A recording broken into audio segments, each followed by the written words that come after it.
एक फैमिली में माँ बाप को पता चला कि उनकी 15 साल की बेटी का एक बॉयफ्रेंड है और लड़की ने भी बताया कि वो दोनों के बीच में फिजिकल रिलेशन भी बन चुके हैं। अब ये बात सुनने के बाद माँ बाप को इतना गुस्सा आया कि वो सीधा पुलिस स्टेशन चले गए। पुलिस वालों ने उस लड़के को बुलाया और उस लड़के के ऊपर सेक्स ऑफेंडर होने का चार्ज मार दिया। उस पर केस चला और लड़का 5 साल के लिए जेल। और ये सब सिर्फ इसलिए क्योंकि हमारे देश में सेक्सुअल एक्ट करने की जो लीगल एज है वो 18 है। इतना ही नहीं, हमारे साउथ के स्टेट तमिलनाडु में भी एक केस हुआ जिसमें एक बंदे के ऊपर चार्ज लगा कि उसने एक 17 साल की लड़की को फंसाकर जबरदस्ती उसके साथ शादी की और उसके साथ रिलेशन बनाए, जबकि लड़की ने अदालत में साफ कहा कि मैं अपनी मर्जी से उसके साथ गई थी और अपनी मर्जी से शादी की थी। एक बात प्लीज समझ लीजिएगा कि इस वीडियो का पर्पस ये नहीं है कि लड़के और लड़की के बीच में फिजिकल रिलेशन को जस्टिफाई किया जा सके, बिल्कुल नहीं, बल्कि ये कि क्या रेप में और म्यूचुअल कंसेंट से किए गए सेक्स में कोई फर्क नहीं होता और क्यों बार बार एक लड़के को ही इसके लिए जेल भेज दिया जाता है।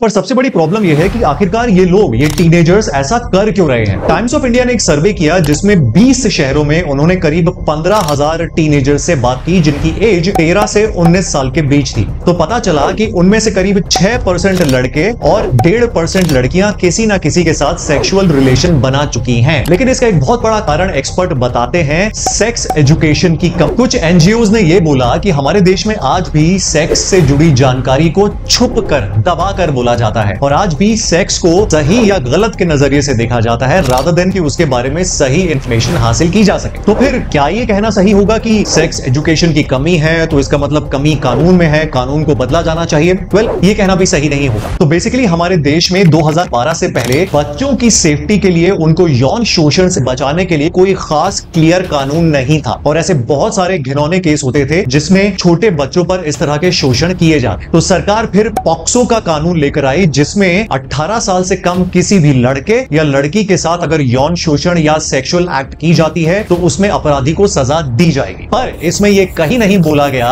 कि अगर लड़का और लड़की की म्यूचुअल कंसेंट हो तो क्या उसके लिए भी एज लिमिट को 18 से कम किया जाना चाहिए। कम से कम हमारे देश की अदालतें इसको लेकर बहुत प्रैक्टिकल हैं। हमारे सुप्रीम कोर्ट के चीफ जस्टिस डी चंद्रचूड़ का कहना है कि जब भी इस तरह के एज ऑफ कंसेंट वाले केसेस अदालत में आते हैं तो ये जजों के लिए बहुत मुश्किल खड़ी हो जाती है और उन्होंने ये भी कहा कि सरकार को एज ऑफ कंसेंट को कम करने के बारे में सोचना चाहिए। इनफैक्ट एक स्टडी में यह भी आया कि महाराष्ट्र में, असम में, वेस्ट बंगाल में पॉक्सो के अंदर जिन लड़कों को सजा दी जाती है उसमें 25% वो केसेस होते हैं जो रोमांटिक रिलेशन वाले होते हैं जिसमें म्यूचुअल कंसेंट होती है। और यह भी पता चला कि किस तरीके से कई लड़कियों के परिवार वाले लड़कों को सजा दिलाने के नाम पर पॉक्सो एक्ट का मिसयूज कर रहे थे। इनफैक्ट हिंदू अखबार की रिपोर्ट में आया कि हमें कानून का सम्मान करना चाहिए पर यह भी जरूरी होता है कि समय के साथ साथ कानून में छोटे मोटे बदलाव किए जाने चाहिए। अब इसी केस में अगर आप विदेशों में जाएं तो जैसे जापान में, फ्रांस में, फिलीपींस में तो पहले से ही यह कवायद चल रही है कि एज ऑफ कंसेंट को 15 या 16 साल रखा जाना चाहिए। पर दूसरी तरफ साउथ कोरिया जैसा जो एक विकसित देश है वहां पर एज ऑफ कंसेंट को आज भी 20 साल रखा गया है। तो फिर